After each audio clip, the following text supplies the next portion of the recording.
Hey, what's up, guys? Welcome back to MuscleBrew. This is Marlon. I got Intro here with me. Hello, guys. So, we got another one for you guys.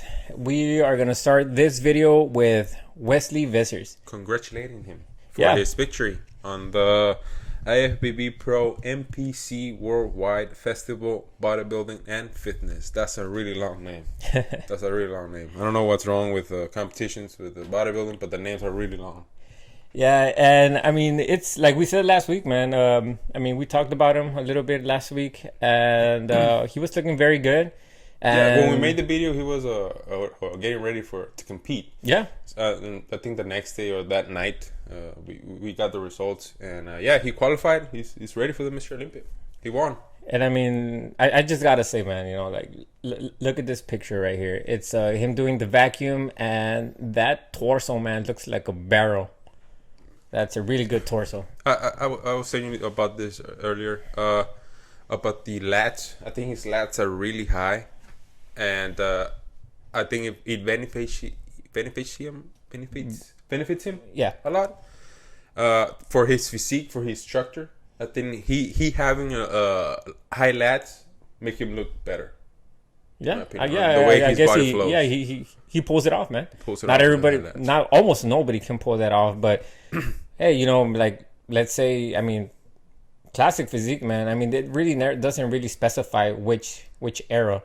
And there was a lot of bodybuilders in the 70s that didn't really have that, that huge, that huge lats. From the front. There were muscle.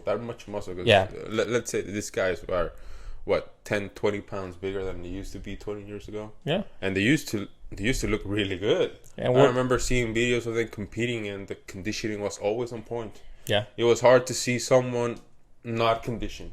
So I think before it was harder to judge a competition. Well, but then again, at the same time, there weren't really any glute competitions, any shredded glutes back in the day. Okay, yeah, you're right. But biceps and chest were always also the upper body and some definition in the legs.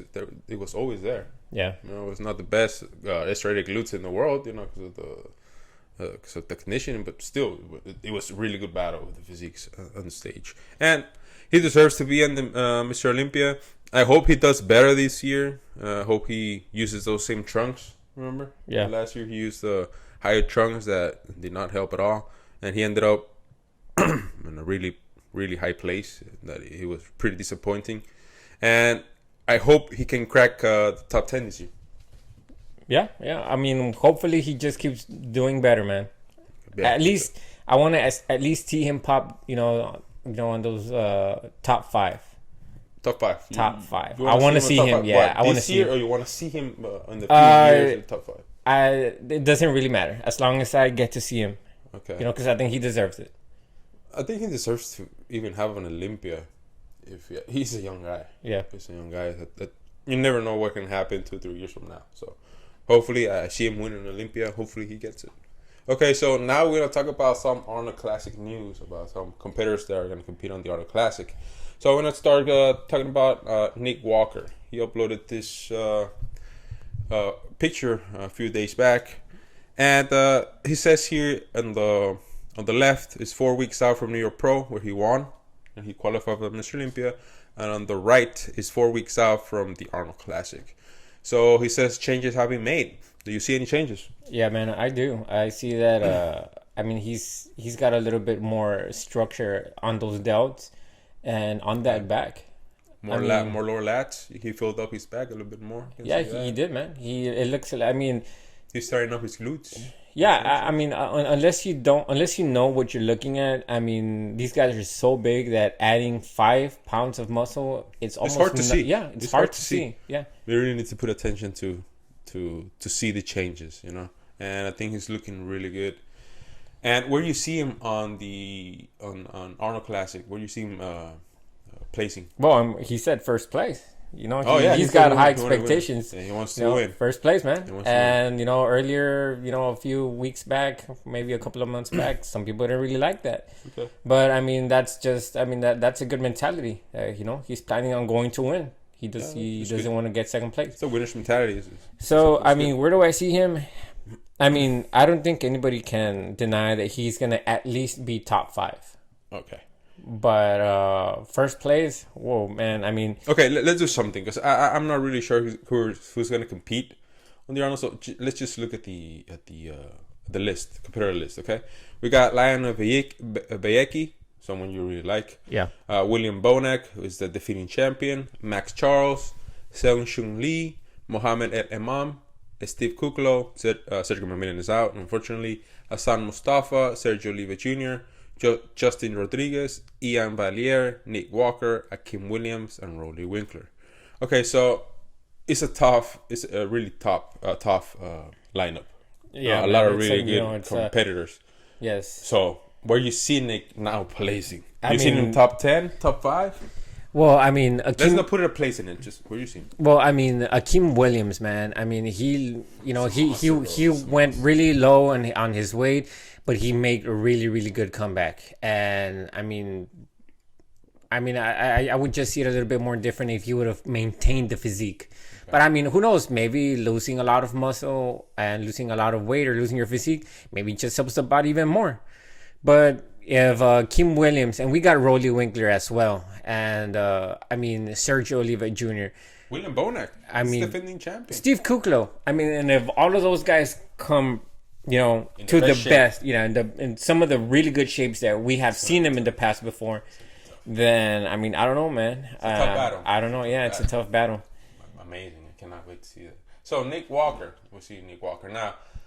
We know he had a feud with Sergio Oliva Jr. Beginning of the year? Yeah, something like that. And now Sergio Oliva is preparing to compete next to Nick Walker on the Arnold Classic. Now he needs to back up what he said.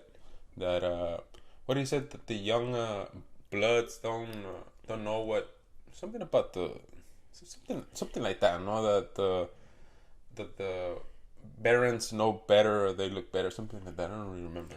Yeah, he did say something, but then afterwards, I think about a few weeks, if not, to be honest, I'm not even sure how long it took, but he did come out with another post, kind of saying that he's, I guess, in good terms with Nick Walker. Okay. So at first, everyone speculated that it was a shot against Nick Walker since he was a new upcoming. And since he had previously mentioned that, the lineup was not that tough, during that competition. But then afterwards he came out and really, I guess, he was giving kind of props to Nick Walker. So who knows, maybe he, I guess, regretted what he said and he just tried to say something. But I mean, I don't know. That's just my opinion. Maybe it was a heated moment when he said it. Yeah, he did. Because he does have an attitude. Yeah. He does have an attitude, and it's rubbed some people off the wrong way in the past. It was just a heat of the moment, maybe. That's why he said what he said. But he's looking really good. He's looking like he's going into really good conditioning.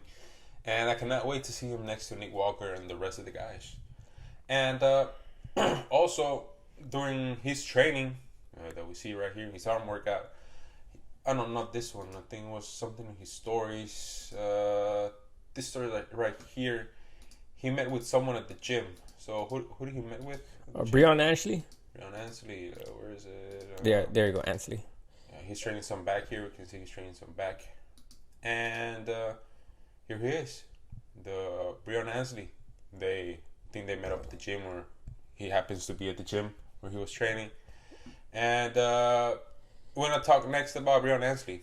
So, how do you see Breon Ansley? I mean, so Breon is qualified. Is he qualified for the Arnold Classic? Yeah, he's qualified. All right.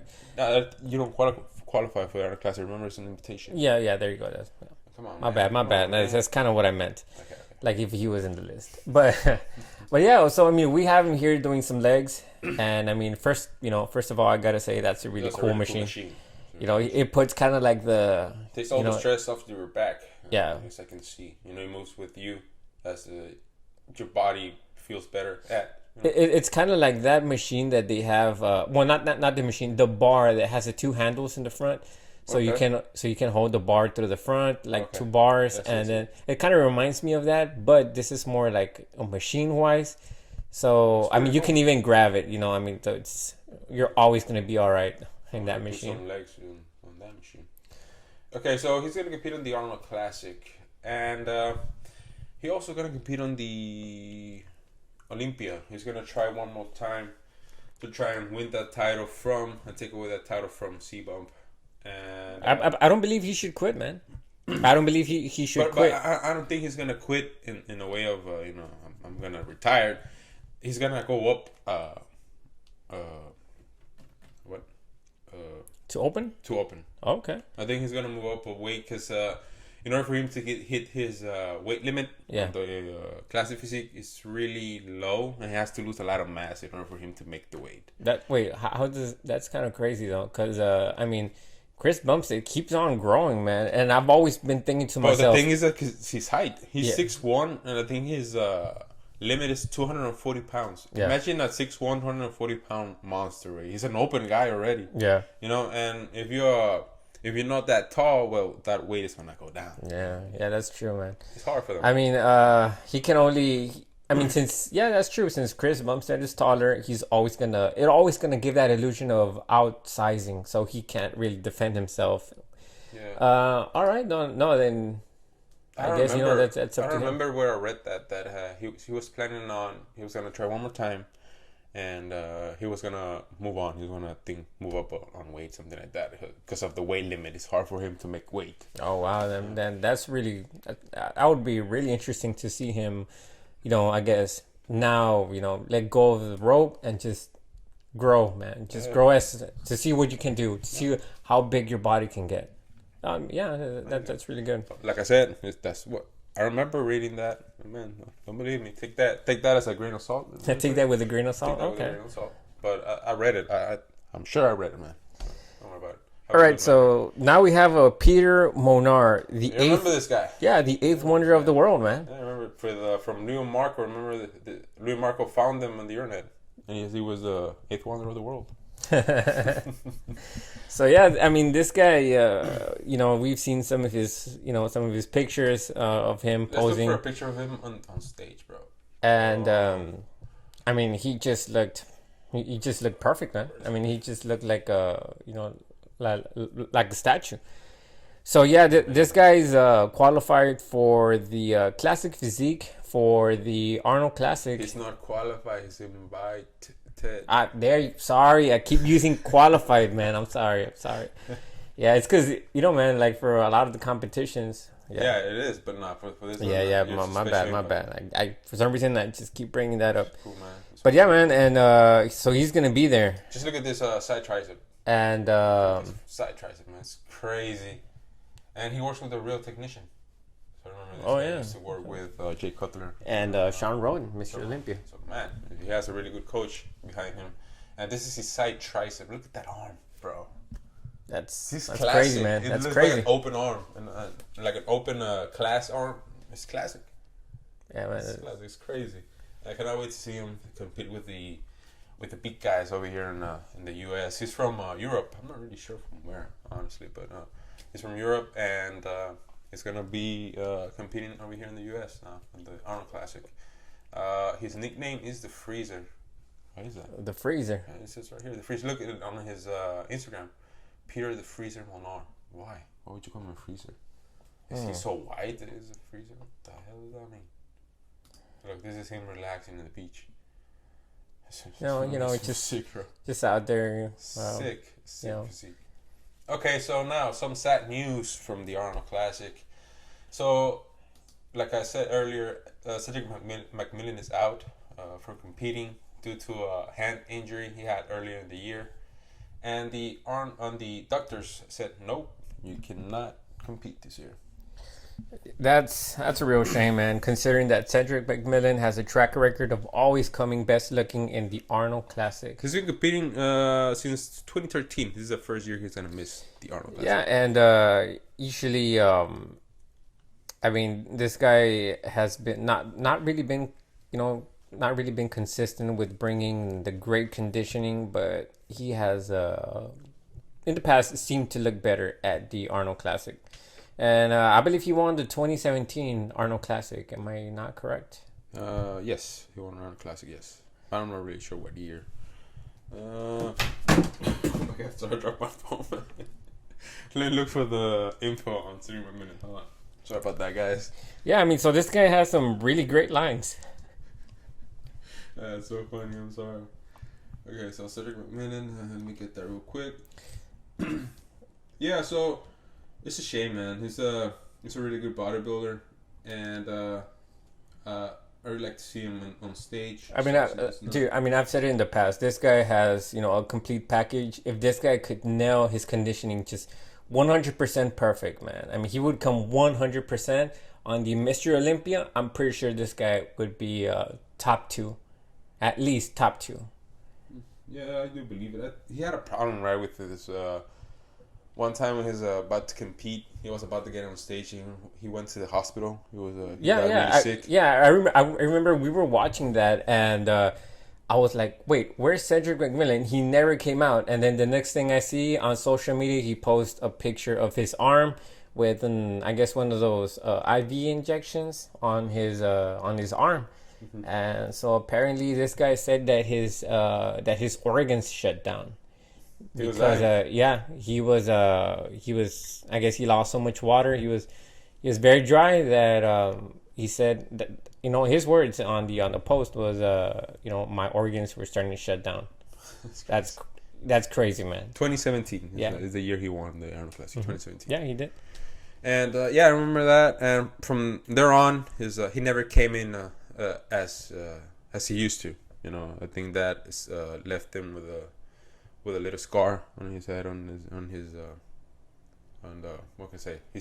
He got scares and he doesn't want to go there anymore. Yeah. So he just keep it safe, which is good. Mm-hmm. Keep it healthy, keep it good, so you can be here longer. So too bad.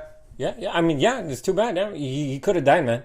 I guess the guy had to think, like, hey, is it worth maybe, going to that extreme? Yeah. Remember the last video we talked about the IFBB talking about not caring about condition anymore. Yeah. Because of the problem. As we can see, this has been a thing for a long time. It happens due to the extreme of the sport, yes, but it's not something new. Everybody knows where they're going, what they're doing, that risk that comes with the sport. Yeah. And only if you want to cross that line. And you know what, man? I mean, I know I'm getting a little bit out of topic about this, but hey, a lot of these sports are like that, man. These guys have to lose so much water. They have to lose so much remember weight. The UFC fighters that, hey, you 5 pounds up and you need to weigh in like 5 hours. Hey, you need to lose weight, and they're doing cardio and all that. Yeah. There's some guys. I've seen some powerlifters, man, that they have to drop so much weight, and then they're logged. Like days before, they have to bring their own little small medical crew, and they inject them with IV so that they start to get all of the nutrition back as quick as possible. I mean, it's not just bodybuilding, man. I mean, I'm pretty sure that boxers, UFC, there's a risk to become the best. Yeah, I mean that's why these guys are the best, because they're willing to go that extra, extra mile that nobody else is willing to cross it. Yeah, not everyone's willing to cross it. So, unfortunately, the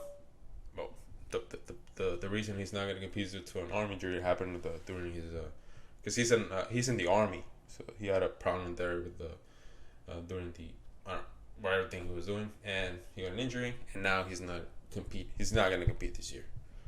Too sad. Yeah, man. It's pretty sad. Sucks. Oh, well, hopefully next year there's going to be a new season. Hopefully he comes back. So anything else you want to add up to this video, bro? Nah, man. I'm good for now. You good? So guys, thank you for all. See you on the next one. Later, guys.